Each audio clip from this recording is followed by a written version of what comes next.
Podéis ver que estos versículos, Romanos 9, los primeros 5 versículos, hay un rompimiento total entre lo que se dijo, cómo termina el capítulo 8 y cómo empieza el capítulo 9.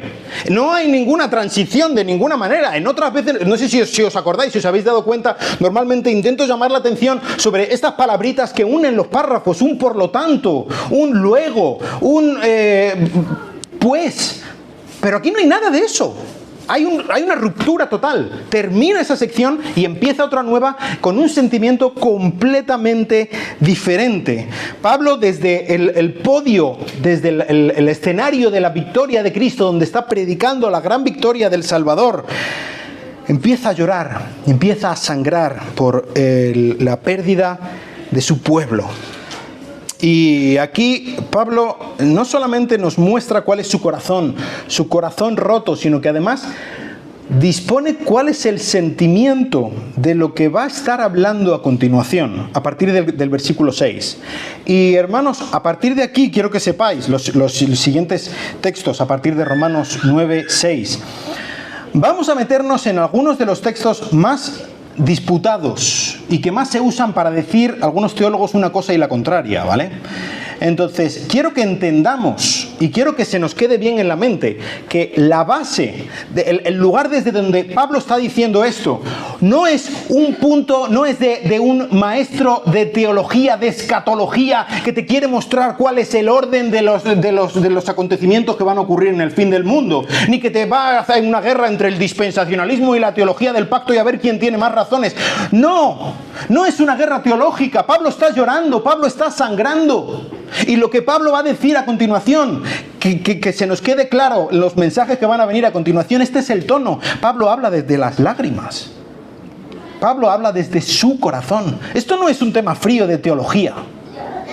Esto tiene que ver con algo que le toca en lo más profundo, que considera lo más importante y la pregunta que subyace no solamente en este texto, sino todos los que vendrán. Y Pablo lo dice de nuevo con un corazón que sangra. Es, ¿cómo es posible que en medio de esta gran victoria de Cristo, aquellos a quienes se les ha enviado Cristo, aquellos que han recibido tanto de Dios, estén rechazándolo? ¿Cómo es posible? ¿Cómo puede ser que los niños mimados de Dios, a quienes tanto se les ha dado, lo estén despreciando y escupiendo de esta manera? ¿Cómo puede ser? Y Pablo sencillamente no da una respuesta. Pablo no lo entiende.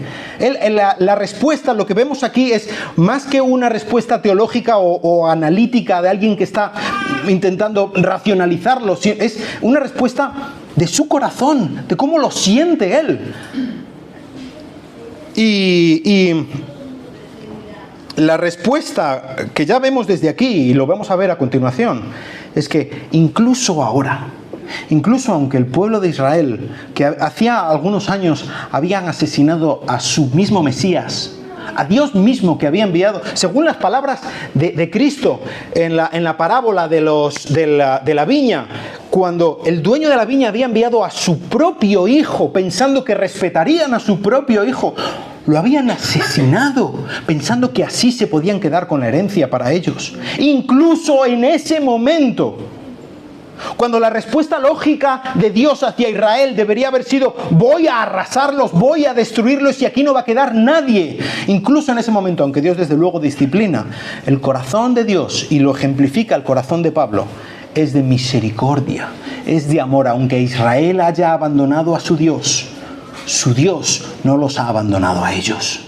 Aunque Israel sea infiel, Dios es fiel. Y esta es la gran respuesta. Y con esto, si nos quedáramos solamente con esto, ya sería suficiente de todo lo que vamos a estar viendo hoy. Pero vamos a intentar diseccionar un poco qué es lo que está pasando aquí con Pablo. Y empezamos los 3 primeros versículos, que es donde Pablo realmente nos expone cuál es su corazón, qué es lo que está pasando y en su mente. Y Pablo, en el versículo 1, fíjate, es muy enfático Pablo. Dice: digo la verdad en Cristo y no miento. Está afirmando en positivo 2 veces y en negativo otra vez más. Él dice: digo la verdad. Empieza Pablo diciendo esto. Mete el pie en la puerta. Digo la verdad. En Cristo. Segunda afirmación, no solamente digo la verdad, Cristo me es por testigo de que estoy diciendo la verdad, la más pura y absoluta verdad. Y no miento, en negativo lo dice, no estoy mintiendo, 3 veces está afirmando de todas las maneras, por activa y por pasiva, que puede. No miento. Y mi conciencia, dándome testimonio, mi conciencia en el Espíritu Santo, por Cristo. El Espíritu Santo me da conciencia. No estoy mintiendo. Está afirmando por la autoridad de Cristo, por la autoridad de su conciencia, por la autoridad del Espíritu Santo y por la autoridad de no estar mintiendo. ¿Por qué Pablo empieza hablando de esta manera? ¿Qué es lo que pretende asegurar sin ninguna duda Pablo? Que nadie piense que está mintiendo de ninguna manera. Pues creo que Pablo está intentando dejar clara su sinceridad frente a algunos que le acusan.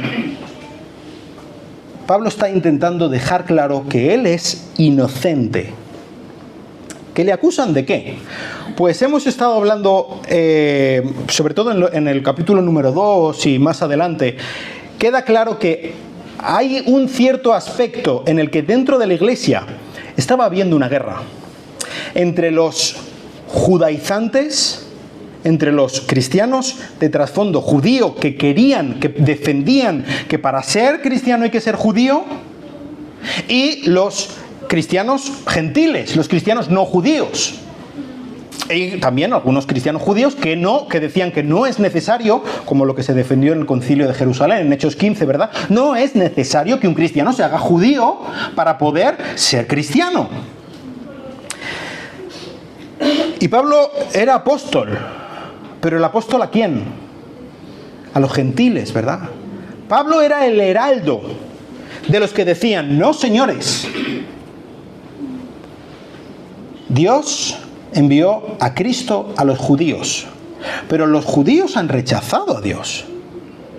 Así que lo que hizo Dios, que es algo que él ya tenía preparado y planeado desde el principio, es abrir la salvación, abrir el pueblo de Dios a los no judíos. Pablo era el que defendía esto y había gente que por esto lo acusaba de antijudío. Hoy en día lo acusarían de antisemitismo. A Pablo, fariseo de la tribu de Benjamín, Saulo, se llamaba como Saúl, el primer rey de Israel. Él se había educado a los pies de Gamaliel, uno de los principales rabinos del Sanedrín en Jerusalén. Pablo antisemita. Pues había gente que le acusaba de eso. ¿Por qué? Porque Pablo estaba denunciando la infidelidad de los judíos. Porque Pablo estaba diciendo, Dios va a traer consecuencias sobre los judíos por no estar siguiendo al Dios, al Mesías y a la ley de los judíos.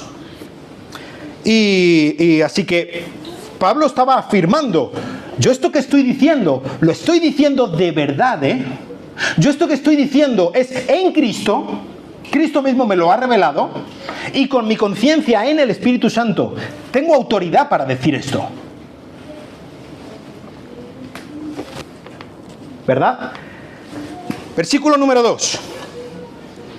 ¿De qué tiene Pablo conciencia? ¿Cuál es lo que él está afirmando con esta autoridad? Que tengo gran tristeza y continuo dolor en mi corazón. Y de nuevo Pablo utiliza expresiones redundantes, ¿no? Él está poniendo énfasis, subrayando, poniendo asteriscos y en mayúsculas. ¿Qué está diciendo? Tengo gran tristeza, no tristeza solamente, una gran tristeza que me rompe el corazón. Y de nuevo lo dice de otra manera, y continuo dolor en mi corazón. De nuevo Pablo repite. ¿Y qué es lo que significa que repite? Que Pablo está diciendo, esto es en serio, Lo que os estoy afirmando es completamente en serio. Y creo que Pablo está, en un sentido, ejerciendo una lamentación profética. Algo parecido a lo que estaba ocurriendo con Jeremías en su predicación.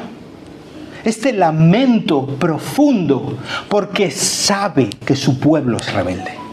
Porque sabe que su pueblo se ha rebelado en contra de Dios.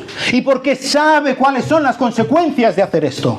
Porque conoce perfectamente que Dios es bueno, que Dios es misericordioso, que Dios es fiel, pero que Dios es fuego abrasador.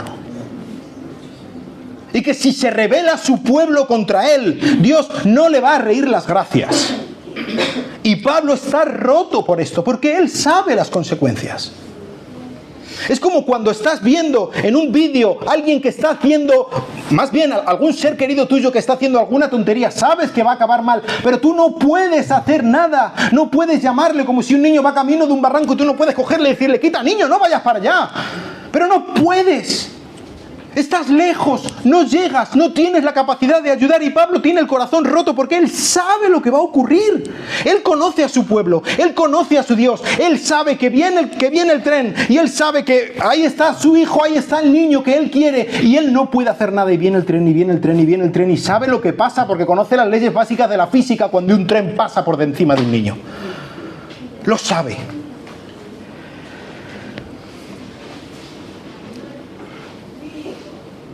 Y se duele, y se lamenta, y llora. Este dolor no es sencillamente teológico. Este dolor es real, es de su corazón. Él sabe que su pueblo, que ha recibido tanto de Dios, se ha rebelado en contra de Dios. Y llora. Es un poco como lo que ocurrió con Jesús. Cuando él estaba viendo Jerusalén, aquel día, el primer domingo de Ramos, ¿verdad? Y viendo el rechazo del pueblo al Mesías, Jesús sabía lo que venía. Y él lloró sobre Jerusalén. Jerusalén, Jerusalén, que apedreas a los profetas, que asesinas a los que te son enviados. ¿Cuántas veces quise reunirte como una gallina reúne a sus polluelos debajo de sus alas? Y tú no quisiste, así que ahora lo que viene es el juicio. Y yo no quiero que sea así. Y esta no es mi intención, esto no es lo que yo quiero, esto no es, así no tenía que ser. Pero es lo que viene. Viene el tren.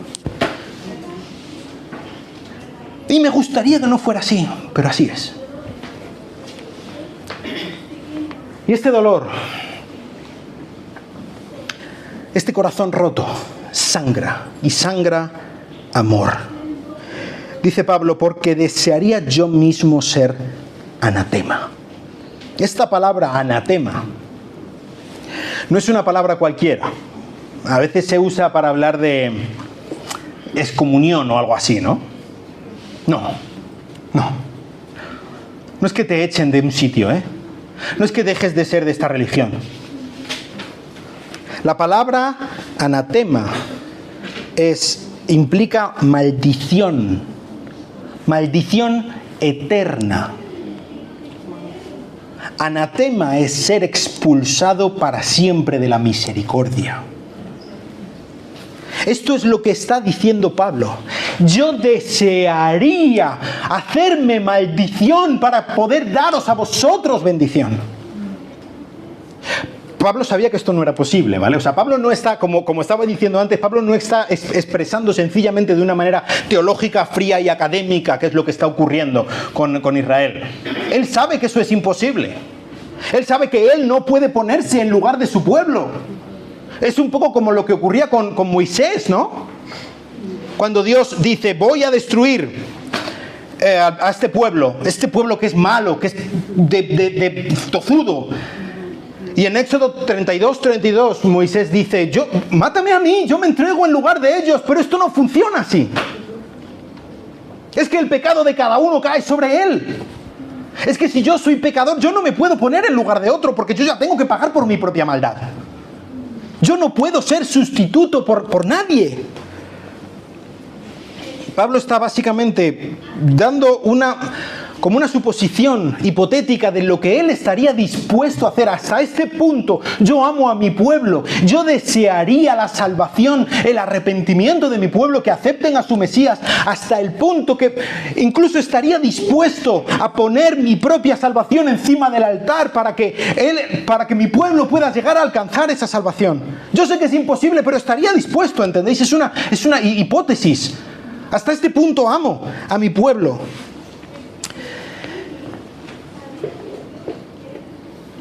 Y esto es imposible. Pablo no podía hacer esto.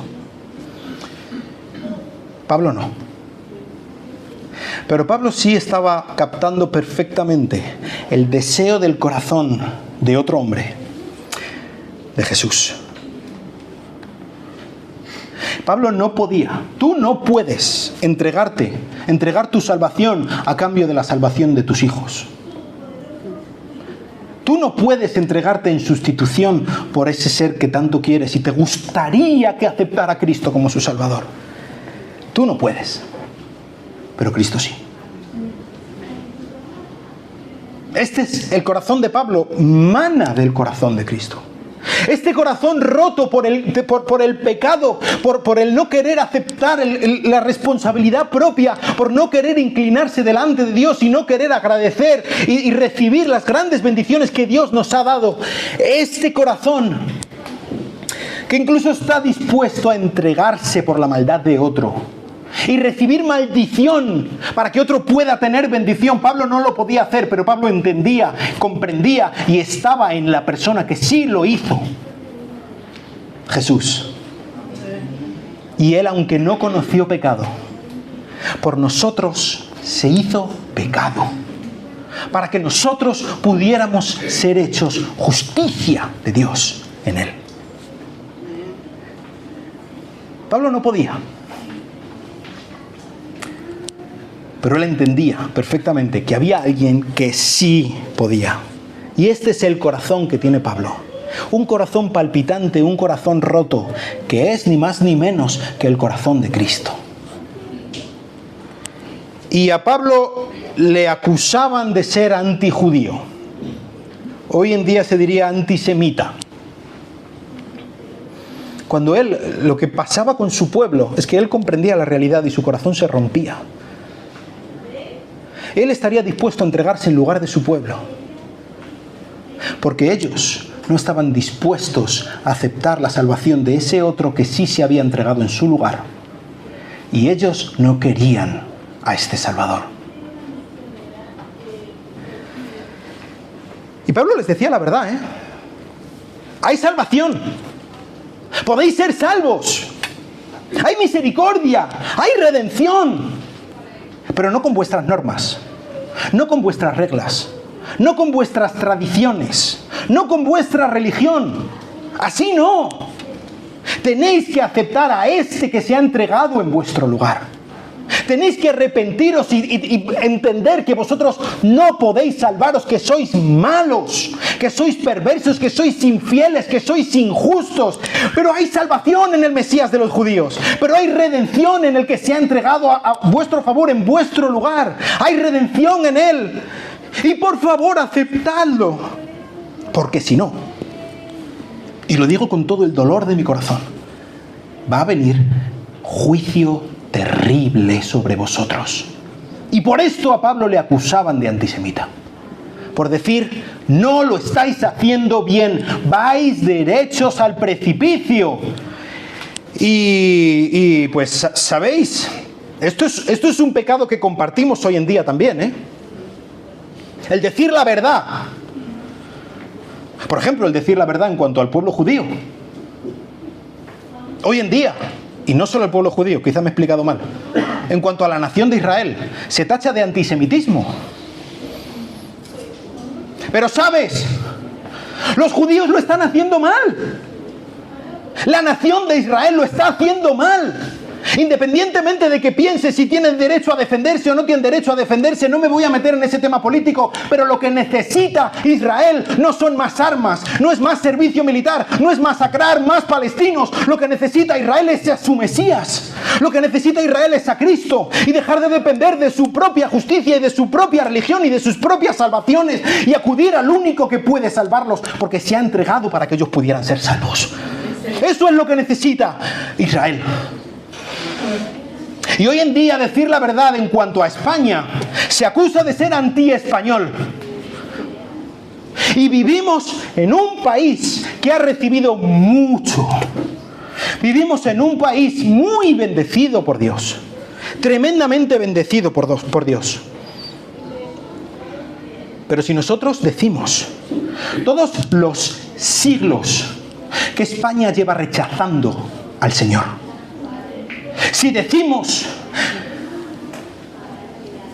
de todos los siervos de Dios que han sido asesinados por predicar a Cristo, aquí, en nuestra preciosa tierra, si hablamos de todas las bendiciones que nos hemos perdido, si hablamos de toda la maldición que hemos traído sobre nosotros, sobre nuestros hijos y sobre nuestra tierra por rechazar al Mesías y por ir detrás de supersticiones y religiones falsas, somos antiespañoles. Pero lo que nos muestra aquí Pablo, precisamente, es que amar a alguien es decirle la verdad. No es decirle la verdad así como un sopapo, como un guantazo en la boca, Es decirle la verdad con un corazón que sangra, con un corazón que entiende la realidad y que ve el tren venir, el tren del juicio de Dios. Y Dios no es un juguete. Y si hemos recibido mucho de Dios y lo rechazamos, el juicio que viene será terrible. Y tú y yo podemos, con esta visión profética de Pablo, podemos entender y podemos ver venir el juicio de Dios. Y podemos gritar a nuestro país, arrepiéntete. Y podemos gritar a los nuestros, acude a Cristo, acude al Señor. Y podemos incluso llegar a tener este sentimiento dentro de nuestro corazón. Desearía incluso ser capaz de poner mi salvación encima del altar, si de esta manera mi país se arrepiente. Si de esta manera los míos pueden llegar a confiar en Cristo y pueden llegar a entender que no podemos hacerlo, que lo único que estamos haciendo es ponerle clavos a nuestro ataúd, que no podemos, que somos rebeldes, que estamos yendo en contra del Creador, que viene el tren. Arrepiéntete. Sin miedo.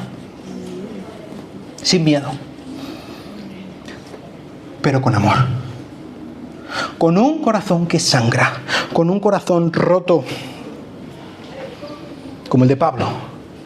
Podemos mirar a la cara a los nuestros y podemos mirar a España y decirle, arrepiéntete España, arrepiéntete y vuelve a Cristo, porque Él viene.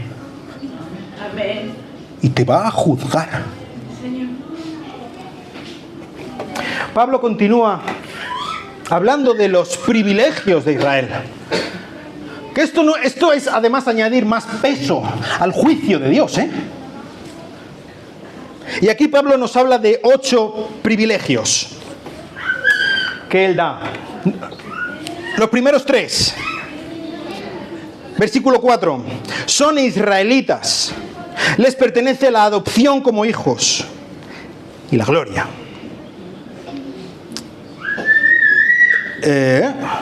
Sí, adopción, gloria y pactos. Esto es lo que tienen por ser israelitas, ¿vale?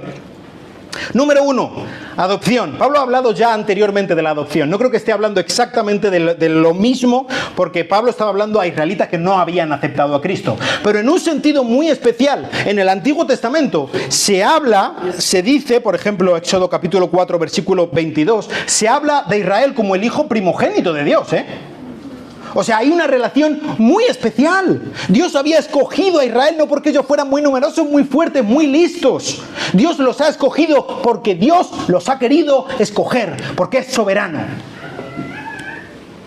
y ha tenido un trato preferente con los judíos. Ellos eran el ojito derecho de Dios. Ha tenido un trato preferencial hacia Israel. No los ha tratado igual que a Moab. No los ha tratado igual que a Babilonia o que a Roma. Los ha tratado de una manera especial. Ha tratado con ellos cara a cara. Y de esto habla lo siguiente. La gloria de Dios. En el Antiguo Testamento, la Shekinah, la nube, la presencia de Dios en forma de nube que descendía en el tabernáculo y que ellos podían ver la gloria de Dios y podían inclinarse y podían reverenciar y entender que su Dios está vivo y que está allí y que es poderoso. Los pactos. Dios ha hecho varios pactos con los israelitas, ¿verdad? Hizo un pacto con Abraham. Hizo un pacto con David. El nuevo pacto con Israel y con Judá. Dios ha tratado con estipulaciones, con muestras de su amor y de su misericordia y de su fidelidad a lo largo del tiempo. Les ha dado promesas por medio de pactos que ha ido cumpliendo progresivamente.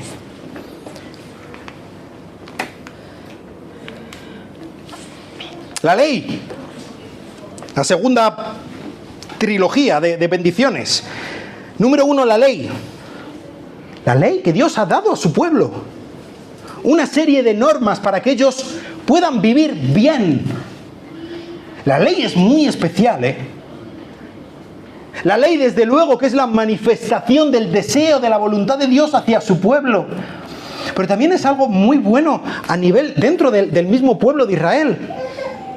La preocupación por los más débiles de la ley de Dios en el Antiguo Testamento es única en todo el mundo antiguo. La preocupación por el inmigrante, la preocupación por la viuda, por el huérfano, por el pobre, por el que se ha endeudado, por el esclavo.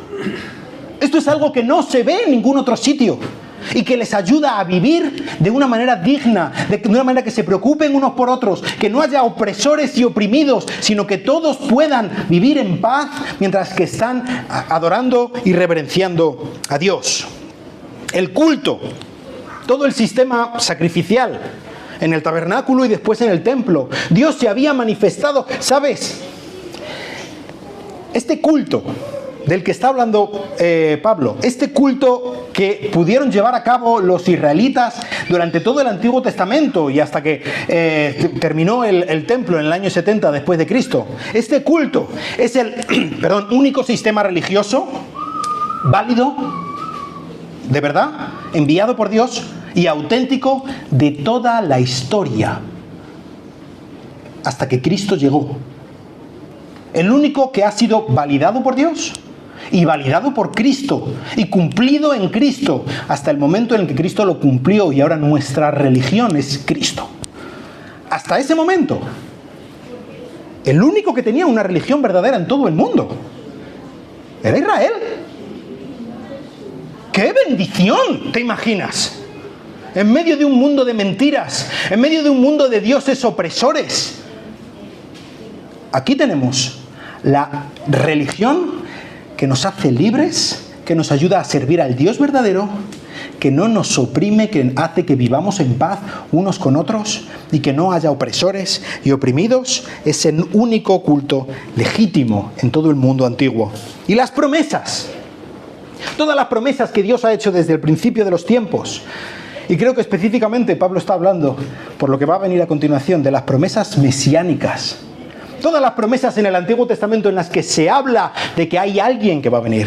El Hijo de David, el Hijo del Hombre, el Príncipe de Paz, Emmanuel, Dios con nosotros. Y Él va a venir y es Dios manifestado y es el Redentor. Y tantas cosas que se han dicho por medio de la ley, por medio de los sacrificios, por medio de los profetas, por medio de tantas cosas se ha prometido de muchas maneras de toda la gran obra que va a llevar a cabo el Mesías. Qué grandes promesas tenía el pueblo de Israel hasta el punto que cuando llega el tiempo de Jesús, todo el mundo estaba esperando a este Mesías, que había sido tan prometido a lo largo de todo el Antiguo Testamento. Y por último, patriarcas y el Mesías. ¿De quiénes son los patriarcas? Versículo 5, de los cuales, según la carne, vino Cristo, el cual es Dios sobre todas las cosas, bendito por los siglos. Amén. Los patriarcas, Abraham, Isaac y Jacob. Las raíces del árbol, ¿no? Las raíces de Israel. Pero no solamente las raíces de Israel, son los vehículos de la promesa. Acuérdate cuando Dios llamó a Abraham y le dijo: sal de tu tierra y de tu parentela y de la casa de tu padre. Sígueme, ven a donde yo te mande. Y en ti serán benditas todas las familias de la tierra. Amén. De los judíos, de los patriarcas, viene la salvación del mundo. Nuestro Salvador viene de los judíos. Ellos son no solamente raíces, sino los vehículos de la promesa. A través de ellos y a través de tantos otros a lo largo del Antiguo Testamento viene nuestro Salvador. Y el Mesías. El Mesías que vino según la carne, dice, de los patriarcas, por medio de David el rey, por medio de la línea genealógica real. Él es el rey legítimo de Jerusalén, de los judíos. Pero no solamente el hijo legítimo de los judíos, desde luego que lo es, pero mucho más. Fíjate en esta afirmación tan gloriosa que dice Pablo. Que no se te pase por alto, por favor. Pon tu dedo, subráyala. El cual según procede de Cristo, el cual está sobre todas las cosas, Dios bendito por los siglos. Amén. ¿Qué está diciendo Pablo del Mesías? Que viene de los patriarcas según la carne. No solamente viene de los patriarcas según la carne, es decir, es hombre. ¿Os acordáis lo que decíamos en el credo de Nicea? Es Dios bendito sobre todas las cosas. Y cuando te venga algún testigo de Jehová, que no afirman el credo de Nicea, desde luego, a decir, ¿dónde dice la Biblia que Jesús es Dios? Dile, ¿tú crees a Pablo? ¿El libro de los Romanos está inspirado? Pablo no deja lugar a dudas. Y si te vienen con historias gramaticales diciendo que no, realmente está hablando del Padre. No, señor, la gramática griega favorece completamente a que Pablo está diciendo que según la carne viene de los patriarcas, pero Él es Dios. Y es el Dios altísimo, el que está sobre todo y sobre todos. Y aquí Pablo llama a Cristo explícitamente y con todas las letras, en medio de que él está diciendo la verdad y no miente, por Cristo y con su conciencia en el Espíritu Santo, recuérdalo, Jesús es Dios. Amén, Señor. Así que fíjate todo lo que han recibido los judíos, ¿eh? Qué bendición, qué gran, tremenda bendición que Dios ha derramado sobre su pueblo. La adopción, la gloria, los pactos, la ley, el culto, las promesas, los patriarcas, el Mesías. Y aún así, Pablo tiene el corazón roto, porque aún así están rechazando a Cristo. Aún después de todo lo que ellos han recibido, Pablo tiene el corazón completamente destrozado. Y tiene dolor, y tiene sangre, y está desolado en medio de esta victoria. Pero fíjate de una cosa, Pablo habla desde el dolor, Pablo expresa su dolor, pero el dolor no gobierna su mensaje. Y lo que viene a continuación es, a partir de versículo 6, como estaremos viendo otras semanas, es precisamente una prueba, una muestra de esto. Y esto contrasta drásticamente con lo que nos grita el mundo a nuestro alrededor. Esta paparrucha, ¿verdad? Sigue tu corazón, sigue tus sentimientos allá donde te lleven. ¿Pablo tiene sentimientos? Hombre, Pablo tiene sentimientos bien profundos y bien arraigados, y llora y sufre y su corazón se rompe. Los sentimientos son muy buenos, pero jamás los pongas al mando. Nunca tomes una decisión en base a un sentimiento. Nunca. Pablo estaba dedicando su vida a predicar el evangelio glorioso del Mesías de los judíos a los no judíos. A eso estaba dedicando Pablo su vida. Su corazón le gritaba que fuera por los suyos. Su corazón se rompía por los judíos que no querían aceptar a su Mesías. Pero Pablo ponía delante la orden ejecutiva que le había dado Dios. El corazón es un pésimo líder. No sigas a tu corazón. Jeremías, este que también decía la verdad frente a frente a los judíos antes de la destrucción de Jerusalén en el año 536 a.C., 586. Jeremías decía: el corazón es engañoso, más que todas las cosas, y perverso. ¿Quién lo conocerá? Pablo tenía corazón, y aquí lo expresa, un corazón roto. Pero Pablo conocía a su Dios, conocía qué es lo que Dios le había mandado, y a eso dedicaba su vida. Ahora, el corazón es un muy mal capitán, pero eso no significa que el corazón y que los sentimientos sean malos.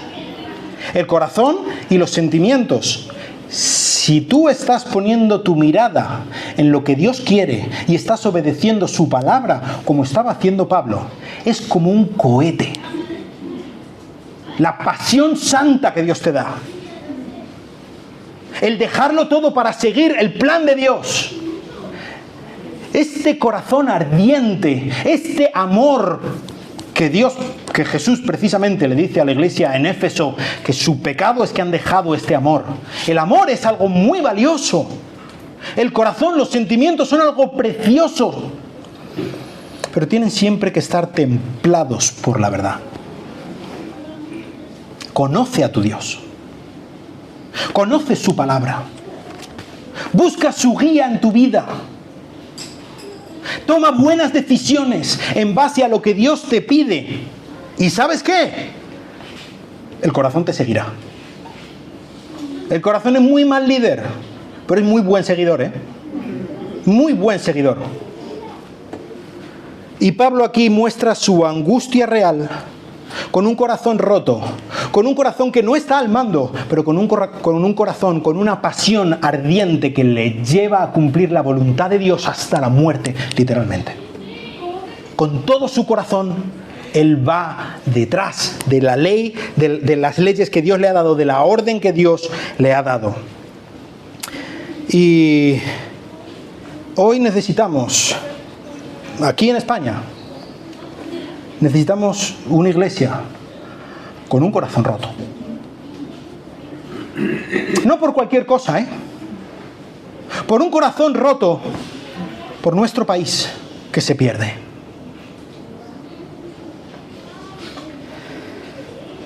Imaginad por un momento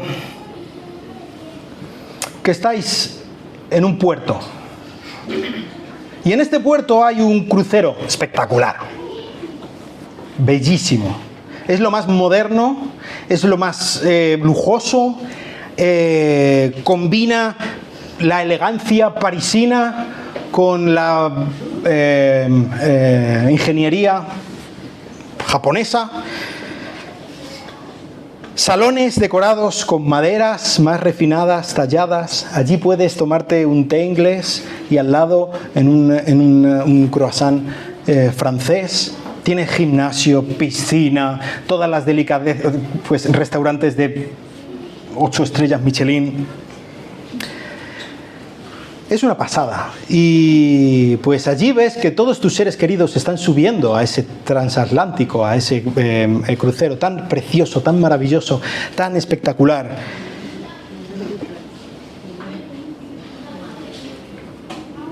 Suena buen plan, ¿no?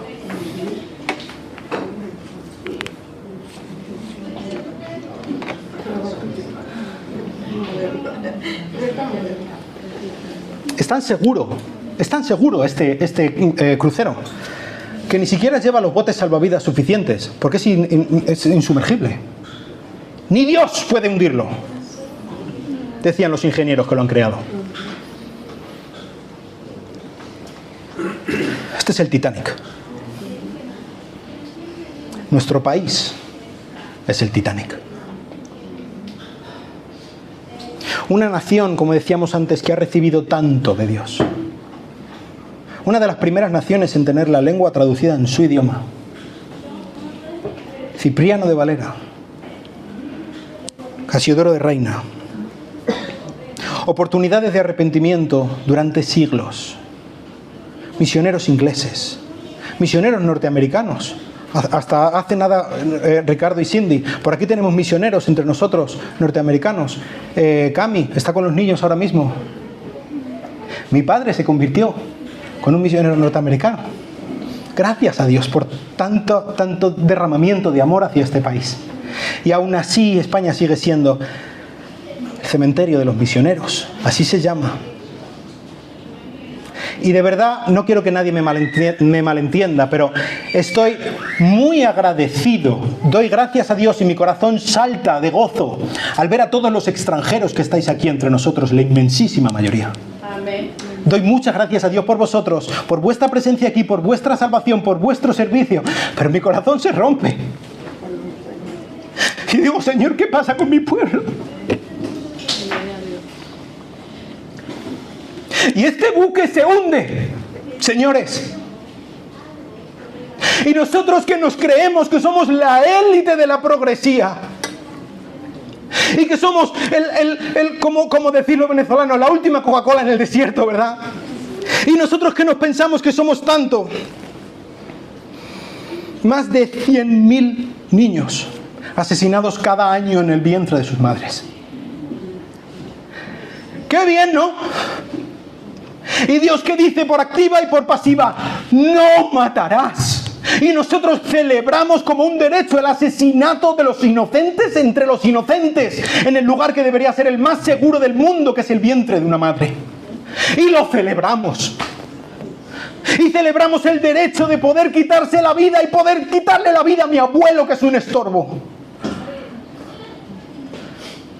Y celebramos el derecho de poder vaciar a una niña y cortar por lo sano a un niño porque se autoidentifica y se autopercibe.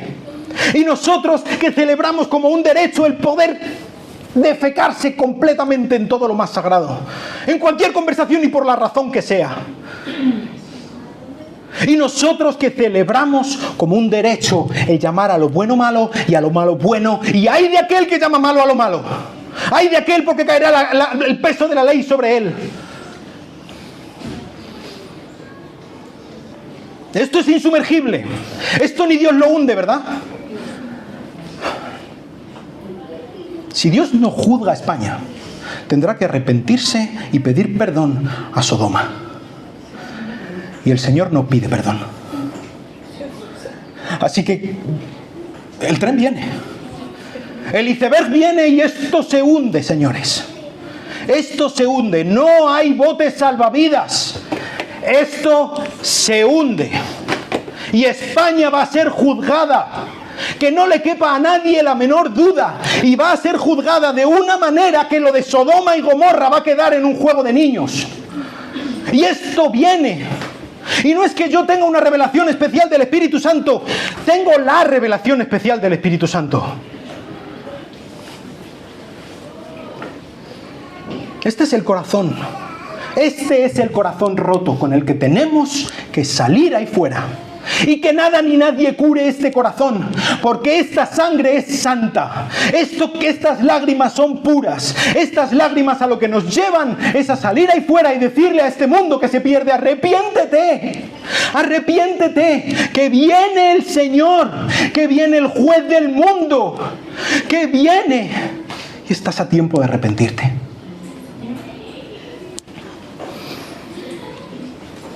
El barco no tiene bote salvavidas, pero nosotros hemos encontrado al bote salvavidas.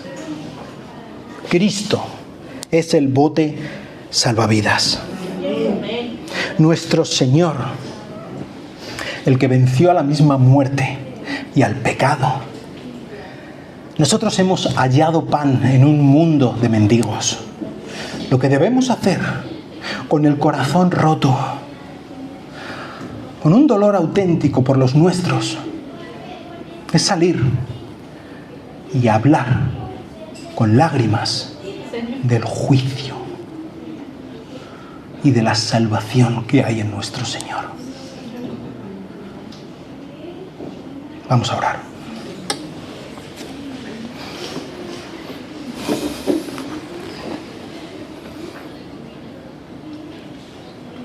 Señor, quiero pedirte perdón.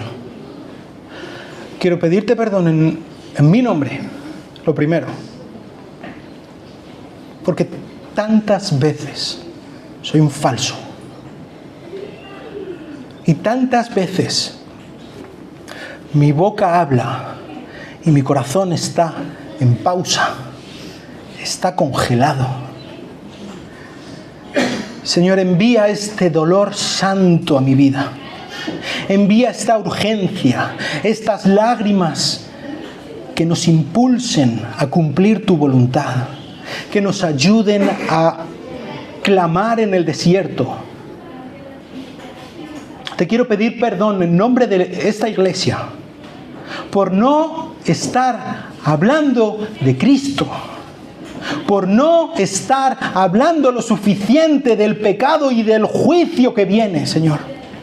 Te quiero pedir perdón en nombre de la iglesia en España, la iglesia rescatada con la sangre del Señor, porque seguimos siendo muy cómodos, porque nos da miedo que alguien nos llame intolerantes o intransigentes, porque nos da miedo que alguien nos llame antiespañoles, porque tenemos miedo del juicio de los hombres, pero no tenemos ningún miedo del juicio de Dios. Señor, ayúdanos a arrepentirnos. Ayúdanos a humillarnos delante de ti y clamar. Tú eres un Dios que perdona. Tú eres un Dios bueno. Tú eres un Dios santo. Tú eres un Dios que acoge a cualquiera que acude a ti por los méritos de Cristo.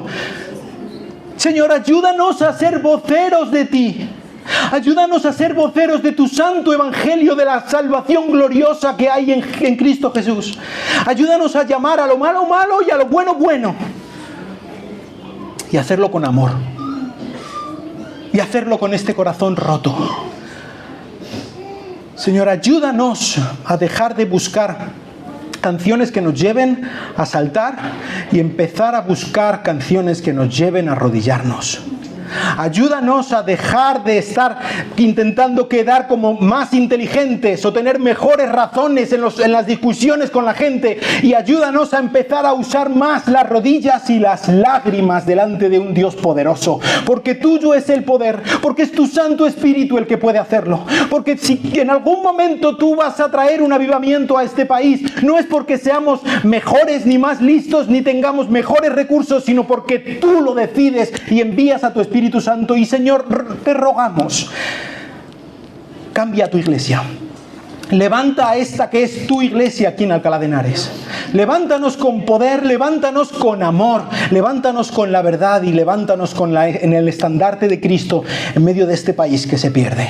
Te lo pedimos en el glorioso, en el bendito nombre de nuestro Salvador, del Redentor del mundo, el que nos ha salvado del pecado, el que nos ha sacado en el último instante de las vías del tren cuando el tren llegaba.